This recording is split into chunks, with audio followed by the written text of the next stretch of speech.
Então, vocês viram, acompanharam o processo nas usinas como ocorre.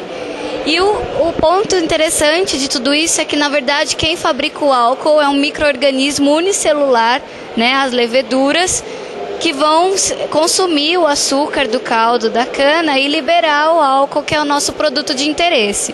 Mas, então, como separar o álcool que está misturado aqui dentro nessa solução? Foi falado que nas usinas eles usam os destiladores e os condensadores para isso. E o que seria? Como seria esse processo ao vivo? Aqui eu estou demonstrando, né, o processo de destilação simples. O processo consiste no quê? O álcool, ele é uma substância, um líquido altamente volátil, certo? Então, qual é a ideia? Vamos aquecer esse caldo fermentado. O que evaporar primeiro é o álcool, tá?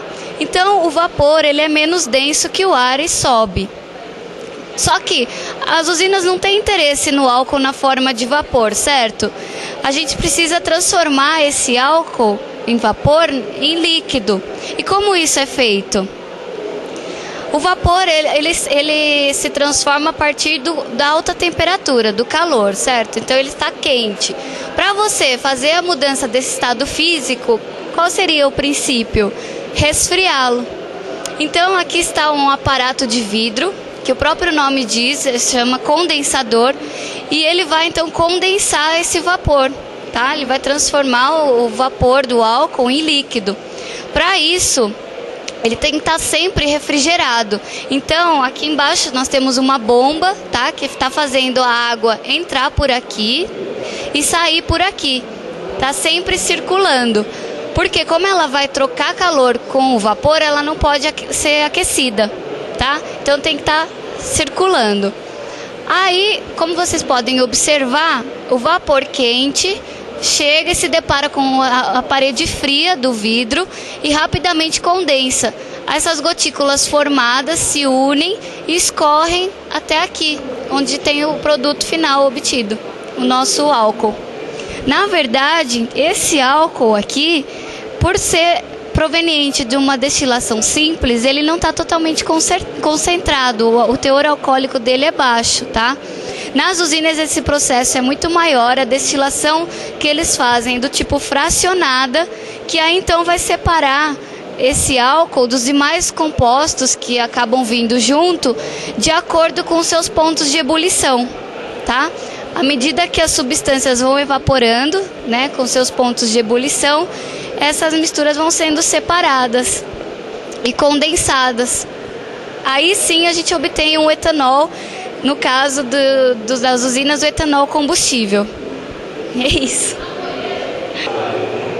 Bom, visto todo esse processo, desde a plantação até o produto final, que na verdade é o etanol como combustível, agora tem uma pergunta pertinente aqui a ser respondida. O bioetanol, ele é uma energia limpa? Né? O que seria, então, o conceito de energia limpa? A energia limpa é aquela que não causaria dano nenhum, tanto no seu aspecto ambiental, no que diz respeito às poluições e tudo mais, quanto no seu aspecto socioeconômico, tá? Então, para responder essa pergunta, nós temos algumas etapas de todo o processo, desde o plantio até o produto final. E nessas etapas, a gente vai separá-las em benéficas ou maléficas ao etanol como combustível, tá? Então, as características favoráveis vão para a resposta sim e as características desfavoráveis vão para a resposta não. Por exemplo, vamos começar. Aqui as crianças escolhem, né, uma das afirmativas e vai separar nos painéis.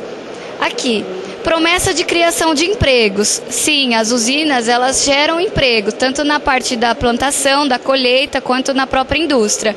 Então, é um aspecto positivo. Por outro lado, as condições são precárias, por exemplo, dos cortadores de cana. Eles trabalham exaustivamente num sol escaldante, porque o que interessa é cortar o maior número de canas possível, tá? Que eles ganham por tonelada. E esse trabalho é exaustante, além do mais, podem ocorrer ferimentos que não tratados de maneira adequada levam a infecções graves e tem trabalhadores que chegam a falecer por conta disso, tá? Então é um aspecto negativo da produção. A geração da própria energia utilizada. Vocês viram que nas usinas eles geram a própria energia através da queima do bagaço, tá? Então toda a produção do álcool, a energia utilizada para isso é gerada por eles mesmos. Então é um aspecto positivo. A queima do álcool pelos motores dos automóveis, ele emite menos gás carbônico do que os combustíveis fósseis. O que seriam os combustíveis fósseis? Os derivados do petróleo, tá?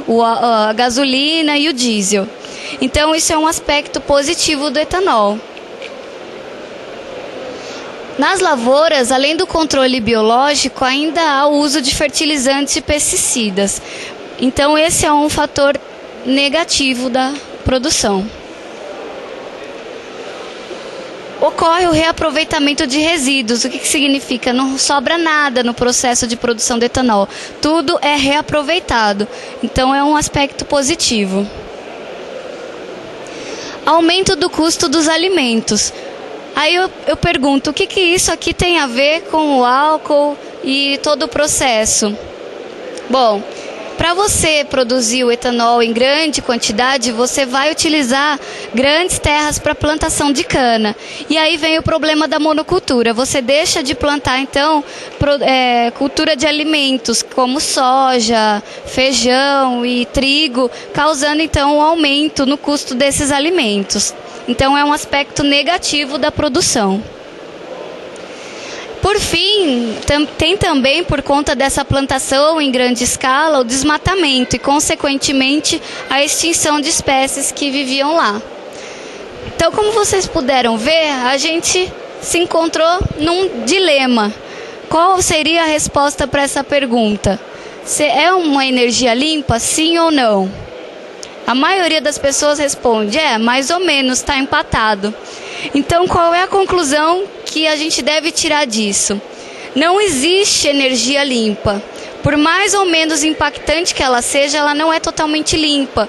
Porque para você considerar uma energia limpa, ela não só deve envolver as questões ambientais, mas sim as questões indiretas, socioeconômicas, que o processo todo acarreta, né? Então, a palavra que eu acho muito importante é a palavra sustentabilidade.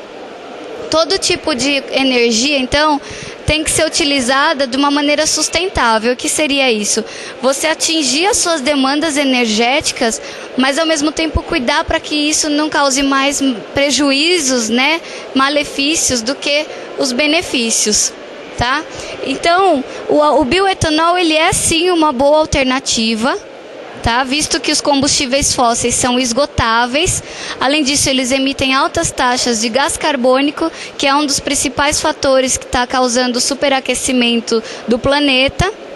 E então o bioetanol ele é uma energia renovável, ou seja, ela é cíclica, tá? Como é uma energia proveniente da biomassa, ela é praticamente inesgotável e não influencia tanto no balanço térmico do planeta, tá? E a conclusão é essa: sustentabilidade. Tudo deve ser feito de uma maneira sustentável.